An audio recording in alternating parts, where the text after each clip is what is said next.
Hello, hello, and good afternoon. I am Shanna Utgard. I am the Senior Cybersecurity Advocate for Defendify, the all-in-one cybersecurity platform. And today I am joined by Andrew Lanning. Thank you for joining me, Andrew. Hey, aloha, Shanna. Thanks for having me. It's good. It's an important topic. I'm happy we get a chance to talk about it. It is my pleasure. And out of all of the people that I have ever had on webinars, including ransomware negotiators and all kinds of other people, I got the most responses of everyone going, "Oh, Andrew, you're so lucky to have him on. He's so great. He's fantastic." So that was Well, let's not set the bar too high here before we get started. I kind of miss doing these. Because of some of the sort of intelligence adversarial activity, I stood my show down this year just to kind of lower my own profile out there. And we can talk a little bit about some more of that a little bit later on. So it's fun to be back on a Zoom call. Anyway, I haven't done one of these in a while. We chatted at the PSA Tech event. There was a Women in Security Forum luncheon. Shout out, Sia. And we're chatting about all of these different topics, and I asked if you wanted to join me for this, and we went into a whole rabbit hole discussion about the intelligence side of things. Well, do you want to introduce your company and tell everybody a little bit about your background? Sure. My name is Andrew Lanning. I'm the co-founder of Integrated Security Technologies. We are an electronic security systems provider. That's Hunter. That's our employee engagement manager. He's not engaged with me right now. I don't know what he's doing. Anyway, so we don't provide like cybersecurity assurance other than hardening our electronic systems that we put in. But we are also contractors that work in the cleared space. So primarily our customer base is Department of Defense as well as critical infrastructure. And so these types of programs for us are part and parcel of what we have to do day to day. We have requirements to run insider threat programs, things like that, to get audited every year. So it's an important part of the business. For us, it's a part of our cultural competence, and we can talk about that a little bit as we get along. Absolutely. So all of those, he's located down in Hawaii, and mahalo for joining us. So all those, defense bases that are located down there, they do a lot of the security projects. So we're going to talk a lot about insider risk. Andrew has some great insight and some fun stories, including his own risk and being targeted by some adversaries. So a couple of the topics that we're going to cover today are going to be different types of insider risks or insider threats. Not all of them are, crazy, terrorism, espionage situations. There are a lot of different types. We're also going to talk about why this is so hard to anticipate, hard to detect, some of the warning signs of an insider threat, and then different types of technologies, training, policies, and other solutions that you can put in place to mitigate the risk of insider threats. So if any of you have ever joined any of my webinars, I love to do silly little things in here, whether I'm dressing up in a trumpet shirt, but we'll see if anybody remembers this one.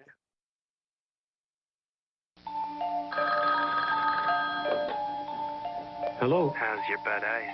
Doobie. That's the third one tonight. It's okay. The police are tracing the call.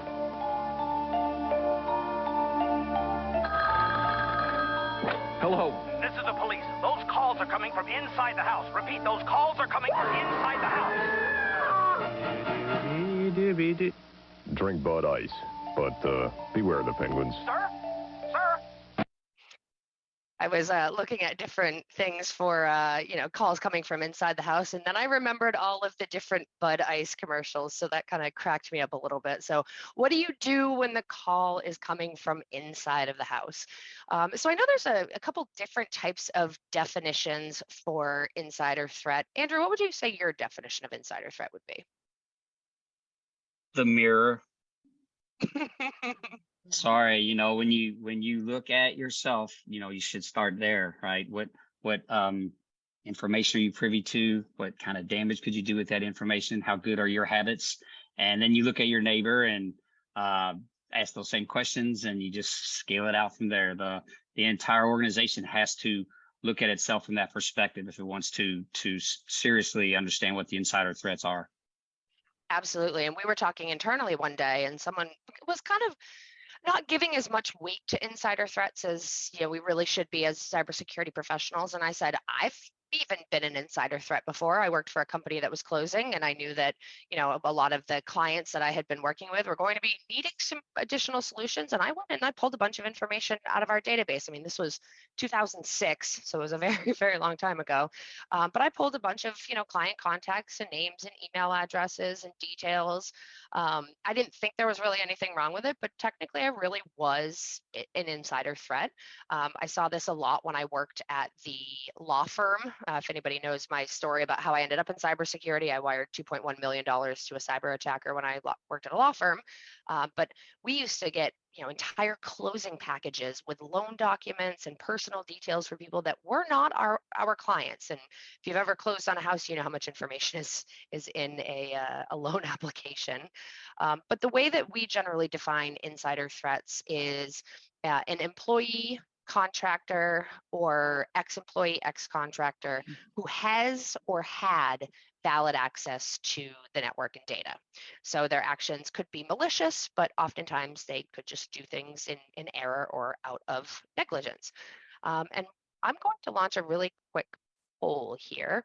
So the first thing that I'm going to launch is a poll about, now that we've defined what insider threats are, I would like to know from everybody, how concerned are you about insider threats? So we've got a few different options here. We have very, somewhat, not at all, we have it covered, or it's the outsiders that concern me. So if you want to take a second there and throw in a vote. And this one is a single choice question here. All right, look at that. I'm happy to see someone says we have it covered. Yeah, I'm going to take issue with that, but let's get into it. Well, that's I'm glad I that wasn't they happy do. that that's the answer. Just that somebody said that Yeah. they think that they have it covered. Yeah. Well, All I mean, right. to the extent that you can, so 7% have it covered, 57. That's pretty honest. SANS yesterday just published their 2022 threat document, and insider threat was the number one threat. That's coming out of SANS, right? Who's a cyber training organization. So more technical stuff out of SANS generally.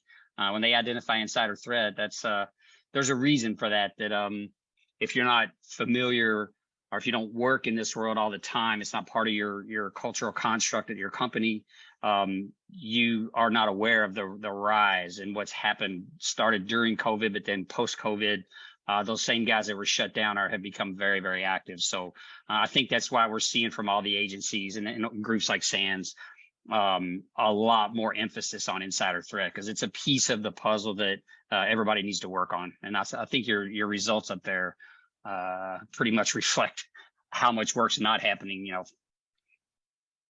Absolutely. A lot of concern, but not a lot of coverage. Well, I'm happy to see that nobody said not at all, that they were not at all concerned about insider threats. So that's good.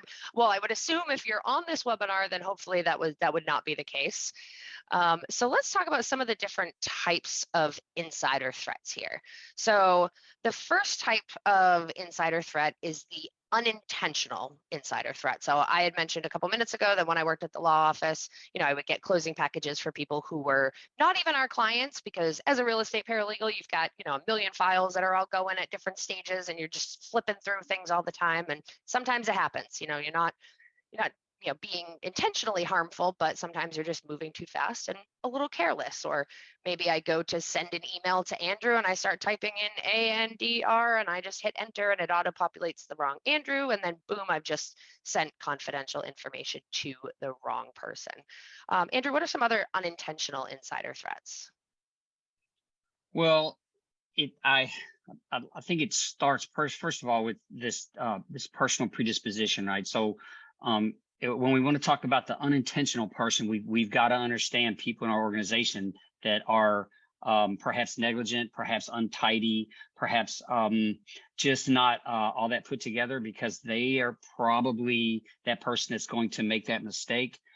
Most organizations today have it in their HR documents and their onboarding documents, the fact to, how to process information, and that's a piece of your organization that you're required to follow, whatever that workflow may be. So typically unintentional almost falls into negligent if it's been if it's processed properly within the culture. However, that doesn't adjust the intent of the person, which to your point might very well be unintentional. However, we still got a spill of information or leakage of information, and that's still a security incident. So we have to deal with that. And those, unfortunately, that person, that type of behavior, a lot of organizations can't stand for it. So perhaps they have a 1 strike rule, perhaps they have a 2 strike rule. Unintentionally leaking intellectual property, in my opinion, more than once is someone I can't afford to have in my organization. And I think it definitely depends on the scale as well, because we've seen a lot of these very large scale data breaches that have been a result of a coding or programming error or a misconfiguration that has left something wide open to the internet, and that's where hundreds of thousands or millions of records or personally identifiable information for customers have been breached or exposed. And unfortunately, that is kind of like negligence. It's unintentional. Nobody woke up that morning and said, gosh, I'm going to misconfigure an S3 bucket and like, oopsie, bad things happen. So the accidental or the careless or the negligent side can be, I just didn't follow a security policy that we had in place because I'm, trying to get my job done. So I'm trying to bypass some things that, take a little bit of extra time or add a little bit of friction in my day-to-day process. And I'm just trying to get my work done. So, I'm being negligent or careless. But then there's ones that are much bigger scale. Yeah, and we talk about those as like personal predispositions, right? So somebody might have a medical or psychiatric condition. Someone might have some type of social networking risk.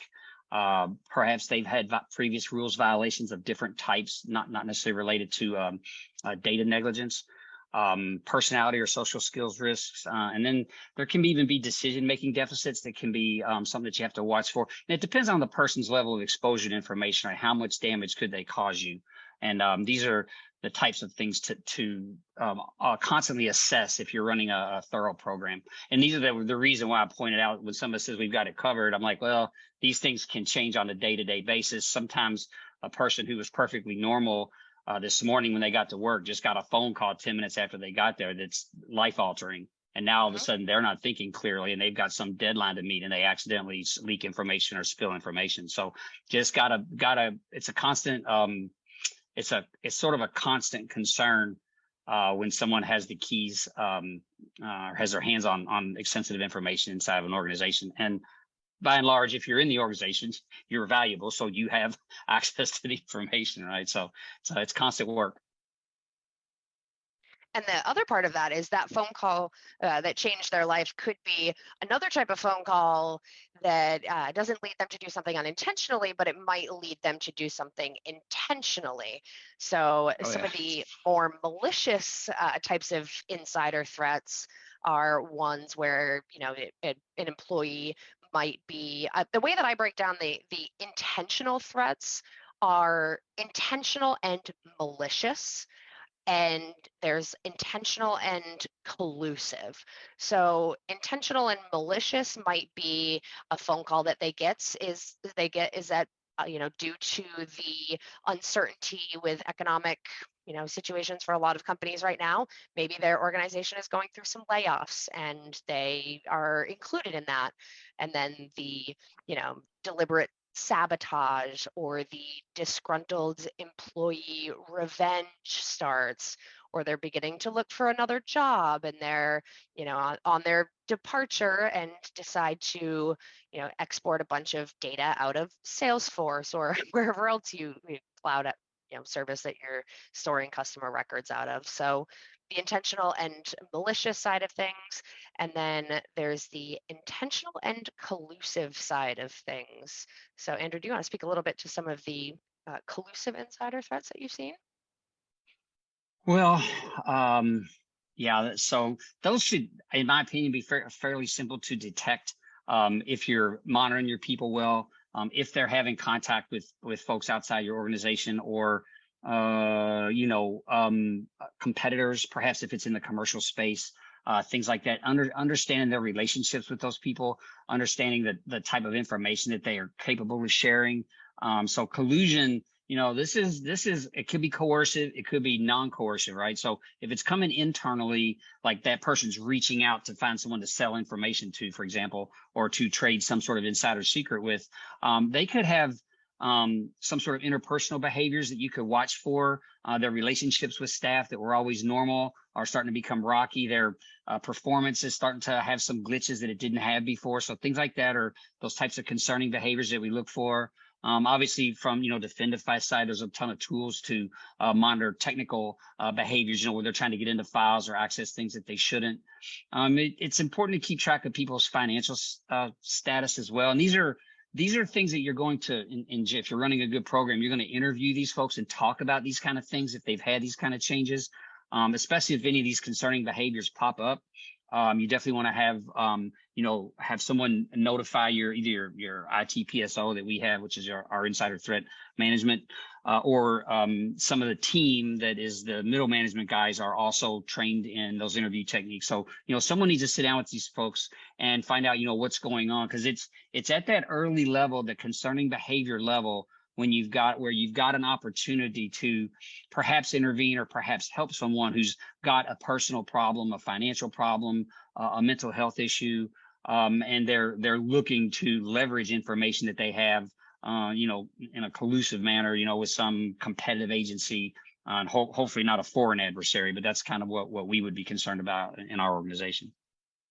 Absolutely. One of the things that I've been seeing and hearing a lot, over the last couple of years are these, initial access brokers that some of these, threat actors, nation states have been using, where depending on what type of organization you're working for, it could be 1,000, 5,000, 10,000. If you work for a cell phone provider where you're able to assist in some, SIM swapping or ways to avoid multi-factor authentication and bypass those security mechanisms, you could be getting $30,000, $50,000, $75,000 for each, initial access or helping to bypass some of those security controls if you are an employee of those organizations. So depending on what type of industry, there are a lot of people that are reaching out. The numbers of initial access brokers posting on dark web forums that they have RDP access to an organization that does, $40 billion of business a year and has 2,000 employees. The posts are just there all the time. So there are, a lot of fraudulent activities that are going on. There is some corruption. Intellectual property theft is a big thing. And it's not just large organizations that face this as well. One of the Defendify customers that came on board, we asked them when we were first engaging with them, what type of information are you looking to protect that would be devastating if it got into the wrong hands? And they were a food manufacturer, and they said, our recipes. If somebody got our recipes, they could make the same thing that we make, which is like, our secret sauce, not literally, but, and, that would be really devastating for us. So the intellectual property side of things, and just, other things like Office Space is another great example of kind of some of this insider threat in the movies. So, stealing a couple pennies from every transaction. They don't think that somebody's gonna notice that fraud going on. Oh yeah. Yep. Yeah, it's amazing. I like that you brought this up, because I don't know if everyone understands the sort of business of insider threat, and there are organizations and people, not just state adversaries for our nation, right? Our nation state adversaries, which there's four big ones, right? China, Russia, Iran, and North Korea. So not just those guys, but there are other folks that specialize in targeting people. First of all, finding out who's got financial responsibility in an organization, right? Who could order a wire transfer? Who could get a check? Then there's other groups that are really good at manipulating the information once they know who the target is. And these groups will work together, right, to produce a package, to your point, that can be then sold to someone who actually wants to leverage it. So it isn't that it's in some cases it may be a team working together on the nation state side, right? But in the criminal world, a lot of these are different types of groups with different types of specialties that work to gain typically financial in the criminal world, right? So they're trying to get something that they can sell or something that they can steal money, right? Or something they can, if they can ransom your money or your information, get you to pay. So, but it's no longer, it's very organized, and it is a multi-billion-dollar industry. And I think people think, yeah, so I met this guy. He's really friendly. I didn't know him, but now we're golfing all of a sudden, and he's your buddy. And wow, amazing that you guys have so much stuff in common, and you never knew this guy. You don't know where he came from except what he's told you. You don't research it. You don't background check him. And this is how this works. The game works this way. You're going to get handed from a targeter to an influencer to someone who's good at eliciting information from you. And once they can either get you to share information, either unwittingly or wittingly, then they'll start to use that against you, and then they'll coerce you and start to extort other information from you, because they'll threat to turn you in. So the sort of critical pathway for insider threat problems, like from let's just call it a behavioral science perspective, is that those personal predispositions that people have that can change, and then stressors in their life that can change. The indicator for all of us to watch for are those concerning behaviors that we sort of talked about. And then the last one is this problematic organizational response, right? Where there's inattention at the organizational level. There's not a program. There's no way to address insider threat. The culture doesn't want to hear about it, things like that. And then there's no risk assessment process. So people aren't interviewed. They're not audited for their, what's going on with them in their life. So, if you don't really know how your team's doing, you really don't know what level of risk they pose to you on the insider. And then sometimes these things, they're talked about, but they're just dismissed. HR gets, that's just how Bill is. That's just how Jim is. They've said those things before, or whatever, right? And it just gets ignored. And that's the improper way to handle it. So, when you've been targeted, for example, or when someone has made an attempt to elicit, someone you met socially asks way too many questions about what you do at work and things like that. These people have taken the time to meet someone who knows you, to get beside you, to ask these questions of you, right? I mean, this is not it could be coincidence. Don't get me wrong. I don't want to say all of these people that you meet aren't friendly, right? But if you have, you're a scuba diver too. Oh my gosh, so am yeah. I mean, this is how it works, and so people just have to be aware. If you have access to confidential information at your organization, or intellectual property at your organization, or the financial infrastructure of your organization, you're a person who needs to be aware that these things are happening out there in the world. And to Shanna's point, this is not just big business, big guys. This is happening at research institutions, at all of our universities. And those doctors there are just interested in their research. They can be asked to speak at conferences in Beijing or write white papers or whatever it may be. And they're very flattered, and they don't report that, hey, I've got this foreign contact asking me to do something aligned with my research, right? It's not necessarily going to be a direct question at first, but those folks will work to just get closer and closer and closer to learn, what they want to know about you, or put you in a situation where you can be coerced, right? So there's those kind of problems as well.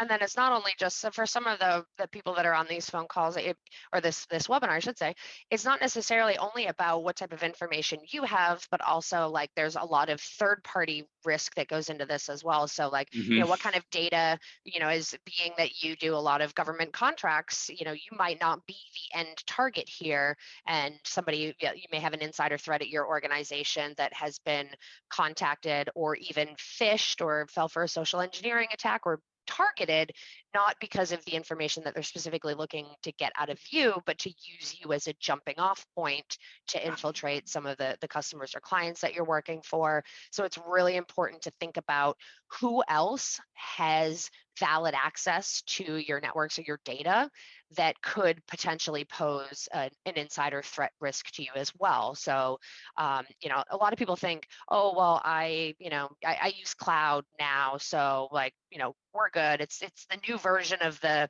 we're on Macs, we won't get viruses. So like, oh, well, we have cloud security in place, like, Microsoft or Amazon or, Google or whoever, they're responsible for the security of that.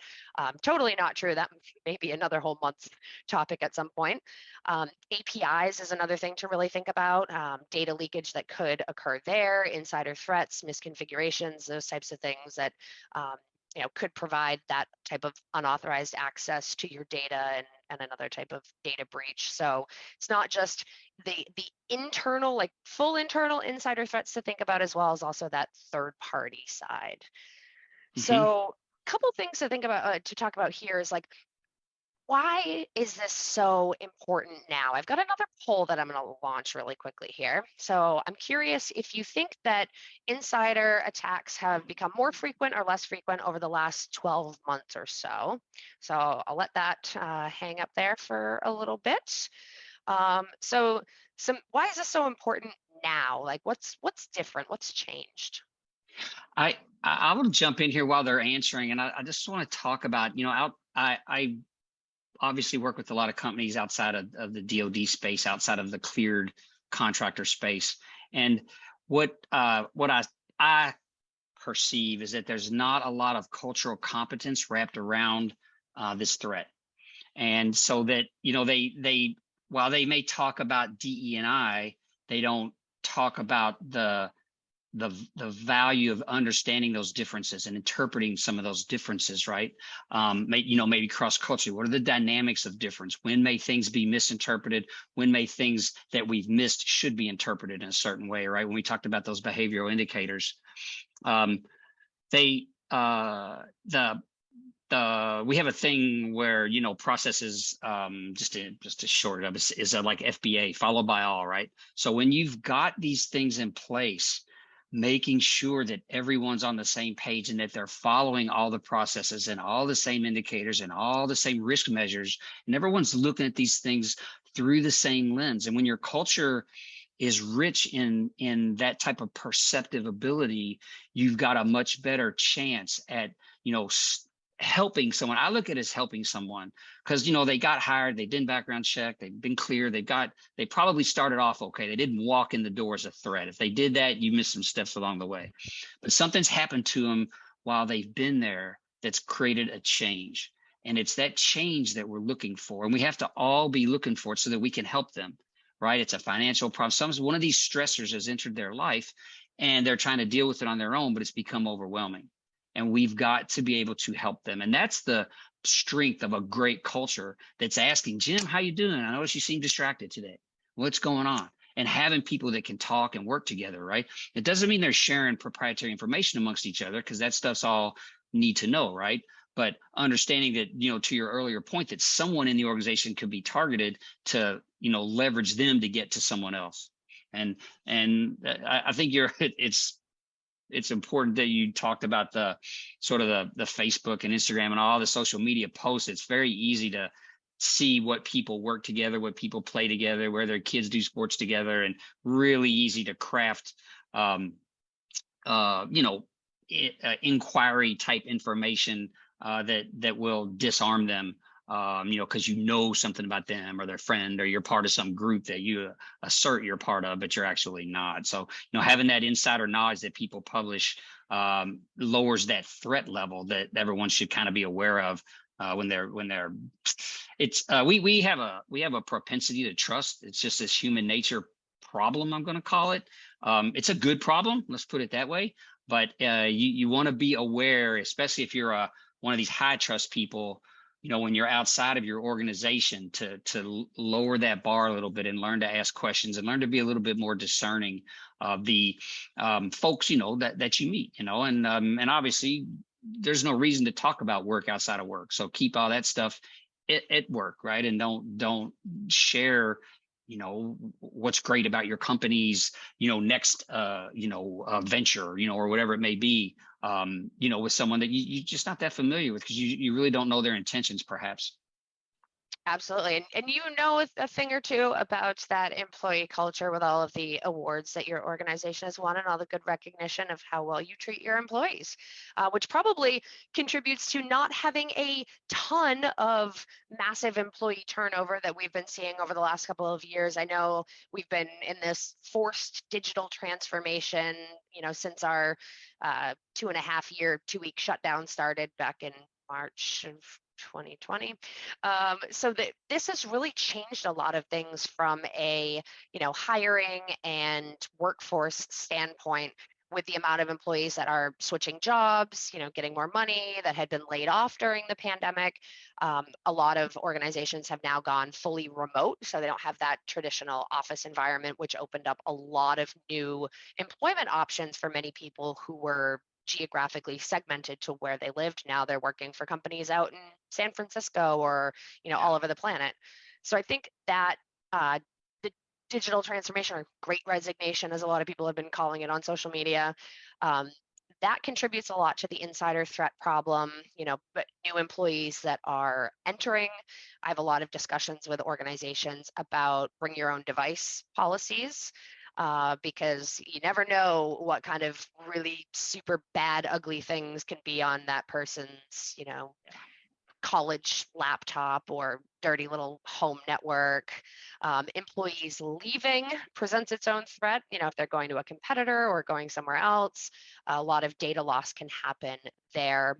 But other parts of the digital transformation that's occurred in that remote work environment, we see a greater risk of shadow IT, people just going out and getting whatever productivity or whatever tools they think that they need to do their jobs, working from their home offices or their living rooms or their couch or coffee shops, and that not a lot of oversight or communication with the IT teams.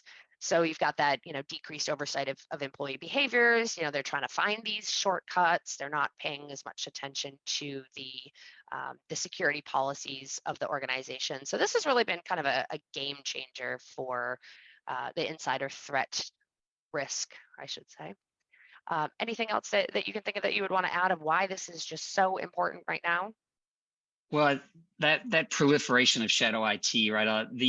These teams that we talked about, these adversarial teams, and literally global crime syndicates, they're scraping the internet for those devices, right? These devices are known. They have known critical vulnerability enumeration, CVEs.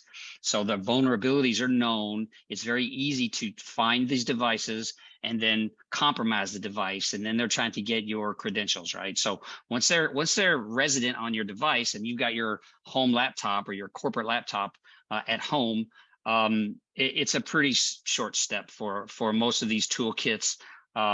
We did a presentation with Chris Peckham, who put this together, demonstrating the efficacy of using Kali Linux and all the tools embedded in there to basically gain root access to your device. And we used Windows 8 box on Metasploitable tool, but there's all of these devices are known, and the methods that we showed everyone there were all about using CVEs, taking known CVEs, which there are known attacks for. It isn't like someone has to figure this out.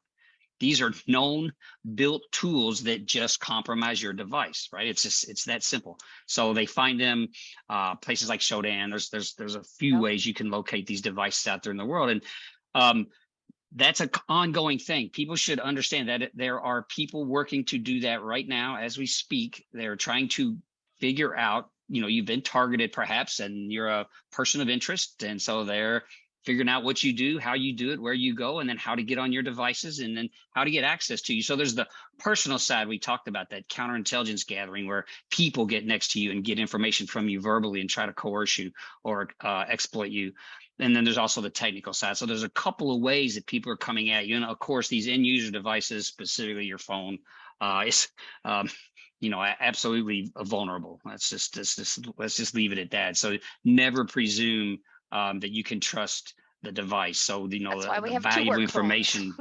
Yeah, that valuable information just shouldn't be transiting through that device. It should be hopefully kept inside of a secure environment at the organization. we talk about that a lot and why people are getting, phishing text messages or smishing. It's one of the ones I don't really like very much. And just a lot of information that's being traded and circulated on the dark web. If you're curious, if you have any information that is available on the dark web, we do have a free scanner. I can throw that down in the chat if you are curious what kind of information is out there. But that definitely does not help. I have called this, it's the new Oceans, well, I don't know, what are we up to, 15 now? We'll call it Oceans 22, is these criminal digital mobs that are out there. It's the new, crime syndicates are just, Sure. They're just doing it online. They're not robbing banks anymore. They're robbing crypto wallets. Yeah. Well, and if you saw last week, Brian Krebs' article, and if you don't follow Brian Krebs, he's a great resource journalist turned cyber threat exposer. His research is top notch. But the latest thing that to your point, that these adversaries would get onto your network, get corporate information, whatever they can get, and they're publishing on the dark web for sale, right? Or to embarrass, or to let you know that, hey, this information's out here now. If you pay us, we'll take it down. Well, now, as of last week, they're putting it on the open web. So a new wrinkle to absolutely threatening the integrity of your organization, right? If your customers start finding all of their information because of your breach on open websites, that's just is more, what would you call it? Encouragement for you to pay that ransom to avoid that embarrassment. But please don't pay it, because they won't take it down anyway, and they'll just further exploit you. So I'm not a fan I feel of like they lose that paying. leverage once they dump everything on either on the dark web or Yeah. the surface web. Like, that seems like a little bit shooting themselves in the foot to me. That I don't entirely get. I don't think that was fully well thought out. I think the threat of it is a lot more powerful than like maybe a little sprinkle of a leak. But when you set up a site where literally people can go search and see if their information has been compromised, I feel like at that point, the horses are out of the barn doors, and it's no sense closing them after that. But that's just my opinion. Well, and again, that definitely is I think organization dependent. But once they show you that they've got the info and they've not exposed the embarrassing yet, or your customer's info yet, or whatever it may be, that's where I think that threat is real. And please, if this happens to you, call the FBI. There's help. Call DHS. There's help. Get a hold of people, depending on your sector, depending on what you're doing. Even if it seems small, oftentimes these criminal organizations are doing the same thing to a lot of people. So while there's investigative thresholds for the FBI to take your case, sometimes they'll have 5,000 people that the same thing happened to. And so combined, that investigation reaches the threshold, and they're very active. Obviously, I'm very active in InfraGard. If you're not part of InfraGard, I highly recommend you get engaged with your local InfraGard chapter. That is the FBI's public-private partnership. With every field office, there's an InfraGard office. So there's about 72, I think, nationally, about 80,000 members. These will be people that work in your sector that are good to get to know. That and the other nice thing is that maybe you're in the financial sector, you'll get information that what's happening in the financial sector. Maybe something's going on in California that's starting to show up in your environment, or wherever it may be. So really great group to get engaged with. You can also get involved with the Homeland Security Information Network, HSIN. I highly recommend you set up an account there and avail yourself of the counterintelligence and cybersecurity reporting that's happening in all these sectors. There's a lot of people that are sharing a lot of this information. It's coming in through Secret Service, FBI, Treasury. It's coming in through all the different departments. And if you're not aware how that works, it all goes to the DC3 in DC, and then that it gets parsed back out. And so this is coming from NSA as well. So there's a lot of great threat intelligence and vulnerability information that goes in, that gets parsed out. Of course, it gets stripped. It's confidential stuff gets stripped out for public consumption. That'll be stuff you see as TLP green, traffic light protocol green. But avail yourself of this information so that you understand what the threats are in your local area, in your community, in your sector, because they're very real and they're very constant, and they change all the time. Absolutely. And I'm gonna launch another, now that we've kind of covered some of these insider threats and different examples, and how we got to the point that we got to, I've got another poll that we're going to launch here. What is your greatest insider threat, risk, or concern? Like what worries you the most out of all these types of things? Is it, more devices that are mobile and roaming all around with access to sensitive data? Is it data that's stored in the cloud or outside of the traditional network perimeter?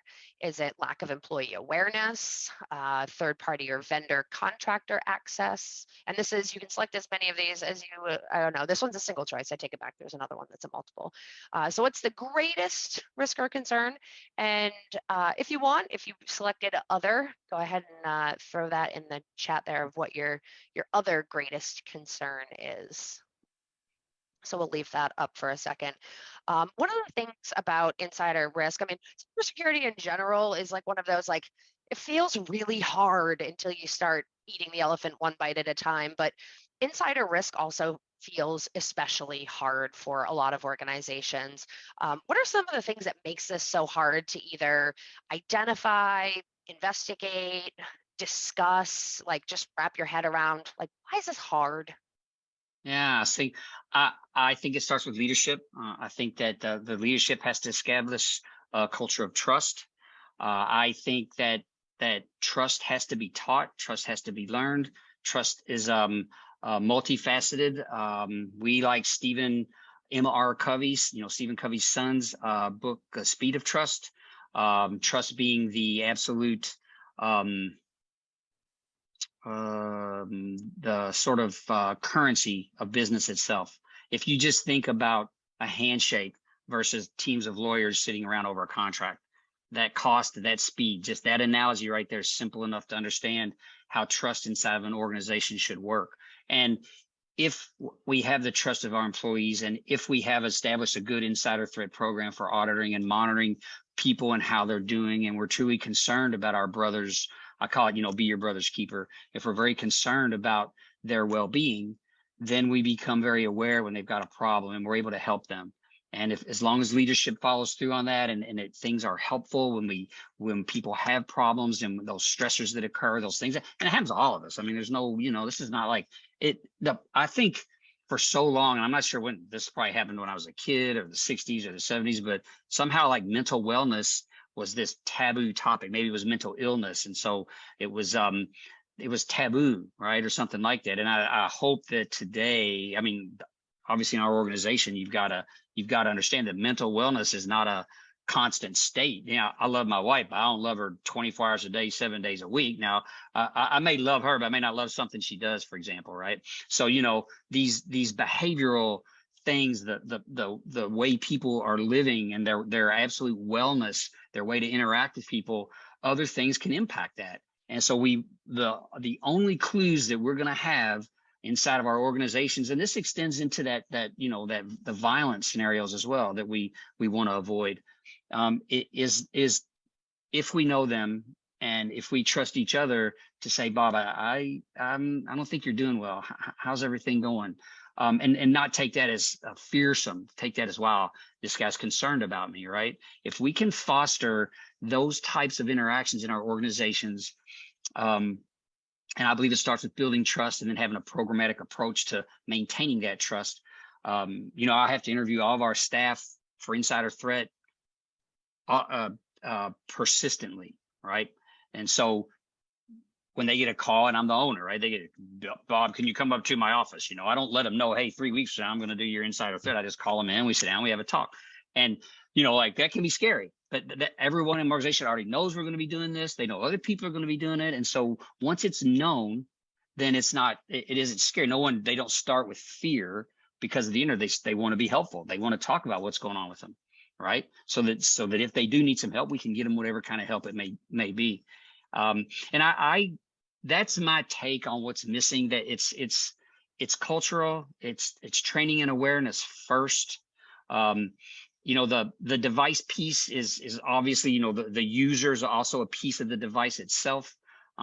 So, we talk about hardware, software, and I say wetware, which is probably not very, maybe not a PC word these days, but humans are what I call the wetware. And they have to interact with the user interface of these devices. They have to maintain the devices. They have to maintain their own poise, their own the way they speak about things, the way they have to have a beacon on to listen to the way other people are talking about things, looking for behaviors that could damage the organization. Because ultimately, this is about organizational health. And if I have someone in my organization that does something that puts us out of business, that impacts us all. And so my only opportunity to offset that is to do that early on, and by being vigilant and understand the parameters of my program and how to report these things when when I have a concern. I think that's a going to back to the leadership and the team and the trust and stuff. I think one of the hardest parts about this is it can be a very uncomfortable conversation for leadership to think that one of their employees would be like somebody that they hired would be capable of doing something maliciously. Or also the other point of it too is, if I work closely day in and day out with somebody and I see some sign, like for example, I had a really terrible month of May. Like the whole month was sideways for me. And one of my coworkers reached out and just said like, hey, I'm really worried about you. Like this month has been really rough. And I was like, thank you. Like, I appreciate that, because I know it was a very difficult conversation to have in the insider threat context. Nobody wants to point a finger and then be wrong. They don't want to say that they think that somebody's actions are suspicious or that they're in violation of a security policy, and that then the burden is on the company to go in and investigate. If something malicious has happened, they have the burden of proving what had happened. And they don't want to falsely accuse somebody and then have the fallout of that. And it can be a very difficult conversation, to just tell your employees or your coworkers, kind of, if you see something, say something, because they don't want to be wrong. They don't want to be accusatory. And they also don't want to think that, their coworkers exfiltrating a customer database and going to the competitor. Sure. Yeah. And it's when they understand that monitoring that person, reporting that activity protects everyone else at the company, right? It's got to be taken from that perspective. And I'd way rather report someone that I think's got a problem and the investigation finds out there's nothing going on. That's a good thing, right? It's absolutely that is a good thing. The lack of reporting in all of these incidences, almost always there was some type of a behavior that someone noticed. And most of the training, if you go through the center, we use the Center for Development of Security Excellence, right? And I know, Defendify probably has similar training. These are things that we're required to train upon for the work that we do. But a lot of those e-learning courses are actually walking you through scenarios so that you understand what the behavior is, how to report it, and what it means. And it's getting outside of that fear of yourself. That's where the trust training, I think, super important, right? We've got to understand that my concern for someone, if I feel it, it's probably real. It's real enough. I know them well enough. Then someone I don't know, right? I might see a behavior in someone I don't know that's also concerning, but these little indicators of behavioral change that we're looking for inside of our organizations, if you feel it, it's worth reporting. Because it's just a discussion, right? And typically, if someone's trustworthy, they're going to say, "Yeah, I've got been fighting with someone, or I've got a financial, and the organization's set up to help them, right?" Yep. So this is it can be that simple, but it's if you're at zero, it probably seems like a heavy lift and perhaps not worthwhile, and all these things. And I would say 100% that culture building for leadership, it's only going to help any organization. And these types of programs, insider threat programs, are going to be a part and parcel to that sort of that stability within the culture where it's okay to be helpful. And if I'm wrong, you didn't need any help, I can apologize, and that's okay too. Yeah, happy to hear that. Somebody told me one time that people will tell you a lot about, or people will show you their character by their habits and their patterns, and they'll tell you their secrets in their deviations from their patterns. And I thought that was very insightful, and that it always stuck with me. I was like, oh, okay. Yeah, so I've got a lot of ex-boyfriends, all that other stuff. So, so speaking of red flags, behavioral red flags that we should be out on the lookout for. And I know, Andrew, you talked a lot of these earlier in the call, but different types of stressors in their life that could, be an open door for some bribery or extortion or fraud or that necessary financial gain if they have like things like a huge financial difficulty that comes up, or they're trying to put a child through college, or they're going through relationship conflicts, or they have substance abuse problems or other types of addictive behaviors, or a lot of debts, things like that. Yeah. The flip side of that too is to look at the unexplained sudden wealth as well. If they just come into a windfall of money, that's a little suspicious if it doesn't have a directly correlated source. Yeah. Some behavioral red flags, a lot of vocal dissatisfaction. So let's say somebody gets a demotion, or there have been some HR complaints filed against them, or they've been talked to about poor performance, or they're just very dissatisfied and very vocal about the company or a manager or a policy change or something that's going on. If they have some type of view and something within the company does not align with that, or maybe they just came into you with extremist views and you didn't know about that. Weirdly, they have a ton of foreign connections and they're vacationing off in Turkey every year, or those are some other behavioral red flags to look for. If they're all of a sudden working, off hours or off days when there aren't likely to be as many people in the office, and they were never really doing that before.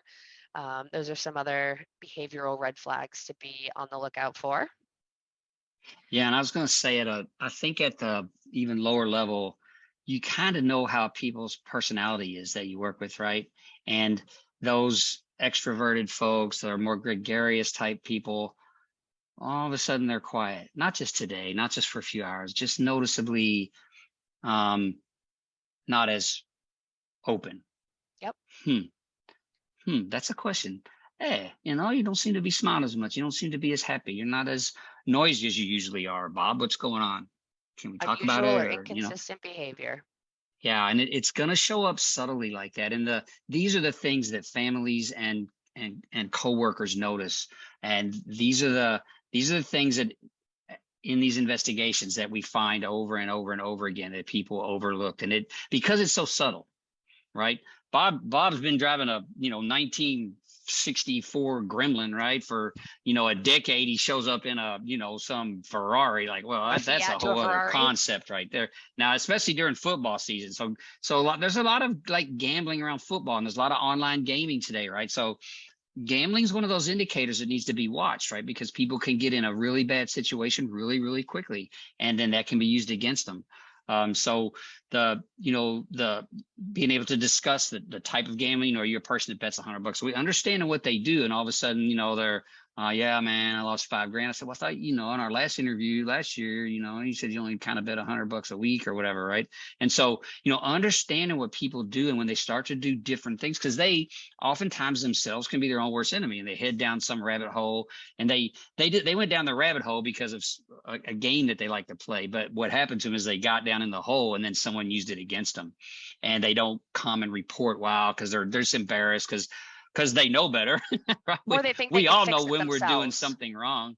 Yeah, I think I posted something on LinkedIn a while back. It was about furtive behavior, right? So if you're doing something that you don't want people to know about, guess what? It's probably wrong. That's what my mother said. If you have to lie or hide it, aside from like buying your significant other a very nice birthday present or something like that, for the most part, you probably shouldn't be doing it if you have to lie about it. Yep. So, yeah, 100%. On the technology side of things, there are some indicators like in your systems that could alert you, because if sure. Like, let's say one of my coworkers is looking for another job, it's easy to look for data exfiltration once they've given their notice and that they're 1 foot out the door. But what about long before that, before you know? Like, what are some things that could show you from a technology side that they're, scraping these things little by little, like, and they're thinking about leaving. So if they're accessing or copying large amounts of files, if they're accessing files that are not directly related to their job function, if they're poking around and looking at things that they shouldn't really be looking at, or even just accessing those shared drives more frequently than they normally do, that, unusual or inconsistent technology behavior side. If they are emailing sensitive information to their personal email accounts, or they have, a Dropbox or another type of cloud file storage system that they're uploading a lot of files to get out, because it's not necessarily, that information is not necessarily going out through email. They may be plugging in a USB store or other type of, removable media device. Hopefully you have that turned off, but or making some type of attempt to bypass other types of security measures. Maybe they're, trying to disable their antivirus, or, elevating their privileges. So there's a lot of different types of technology warning signs that we can also look out for in some of those red flags. What can we do about it? We call that a multidisciplinary approach, right? So you definitely got to develop that type of threat capability, right? What are all the indicators that you can gather?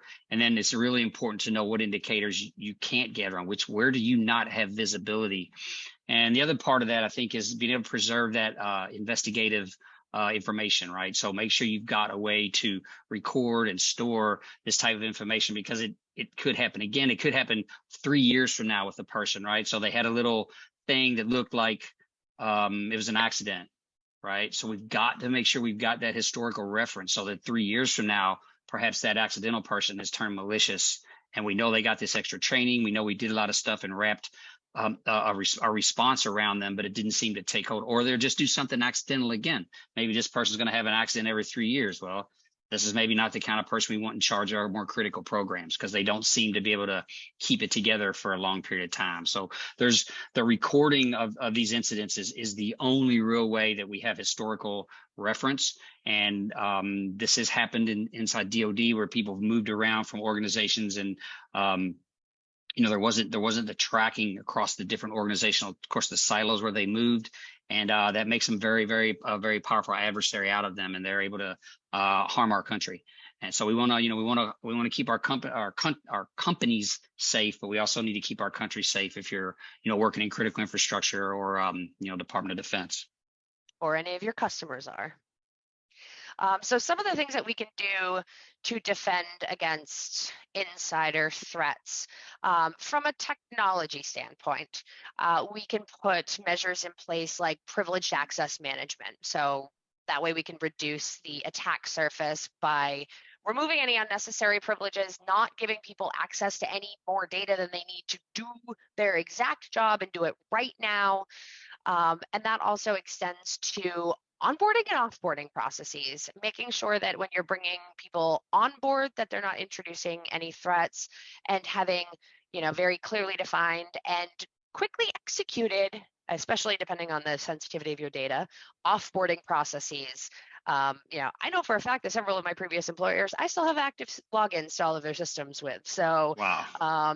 Yes, having that offboarding process to cut off the access. I know some people that worked at, like in IT, and still have access to some systems. So making sure that, people only have access to the data when, and, the data that they need to do their jobs in that time. User and entity behavioral analytics is another thing that we talk about a lot. So much like we discussed in a previous slide, as far as understanding what people's emotional or behavioral normal baseline is, and then looking for that suspicious activity outside of that, we can do the same thing from a technology standpoint. If Andrew logs in on his Mac every day at a certain time, roughly, usually goes in and he checks his email, and he opens the internet, he uses this particular browser. We know what normal looks like for the most part with people. Yep. What are we seeing outside of that normal behavior? A lot of those things I mentioned on that last slide. Having a proper and updated asset inventory is also very important. I know that's something that a lot of people struggle with. And then breach detection and response is just looking for all of those different suspicious activities. And you had mentioned the silos. We see that not only just in government, but also a lot in IT. You have your endpoints and your email and your SaaS applications and your perimeter, and being able to have full telemetry across all of those different systems as these attackers or insider threats or just behaviors traverse those different traditionally siloed systems. We want to have a full picture of everything that's going on. And then having a proper incident response plan, maybe some cyber insurance to limit or transfer some of that risk and cost associated. And then on the cultural side of things, as Andrew, this is something that you just absolutely rock. What are some of the things we can do on the cultural side here in the last minute or so? Well, we've got to wrap first of all policy and legal, right, around these people that come into our organizations, as well as the devices that they handle, and we've got to enforce those things. There are different states vary in the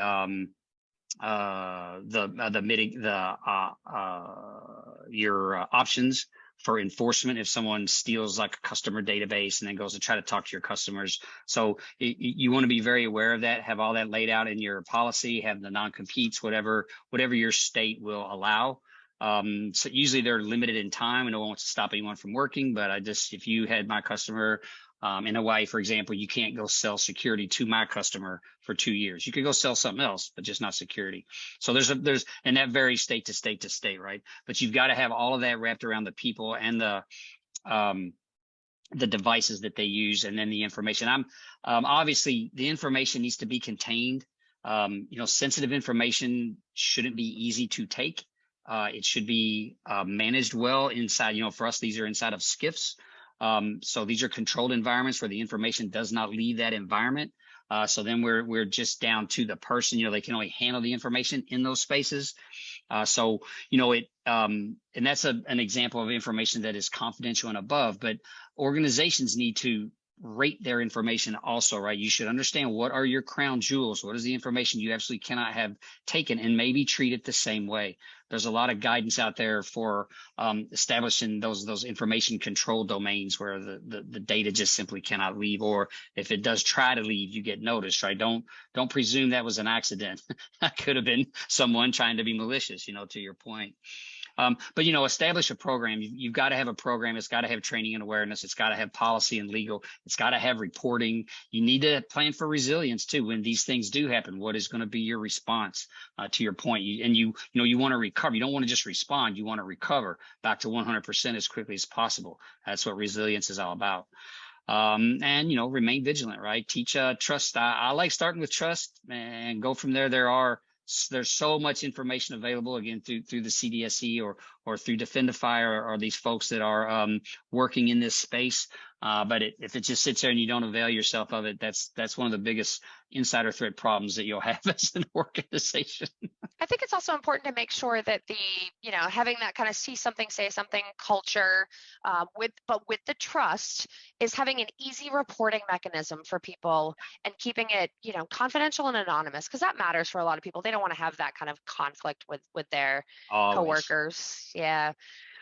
So for those of you, if you are not familiar with what we do here at Defendify, we have 13 different tools all in one platform. This is not a Defendify sales pitch, but if anything here, you're going, oh gosh, I threw up a poll here of what are you currently doing to mitigate some of these risks? If you see that you have some holes, let us know. We might be able to fill some of that for you. And last thing I want to say, and I throw this into the chat if you know who our surprise guest here is, our third, there's our insider threat. Anybody remember who that is? If you know who that is, go ahead and throw it in the chat. Dennis. I remember the movie. Yeah, Dennis. Yeah. Anybody remember who that was? That was a nightmare, right? And we'll share the last results here of, wow, that one came out perfectly on the percentages. That's pretty crazy. So this one was a multiple choice there. So that's my favorite. SOX or MDR, XDR. My joke is elemental PDR. It's all the acronyms of all the detection and response stuff. Yeah. Well, thank you everybody for joining us today. If you have any other questions or there's anything we can do to help you protect against insider threats, make sure that the call is not coming from inside of the house. We're happy to do so. Andrew, thank you so much for your time, your insights, everything. Just, I appreciate you so much. And if anybody has any questions, Dennis, if you are wondering, that was the guy who tried to get the dinosaur DNA out of Jurassic Park in the shaving cream canister so that he could replicate it all. All right. Thank you so much for spending your last couple of hours on this Thursday before the long holiday weekend with us. And until next time, stay safe. Hello, everybody. Stay safe.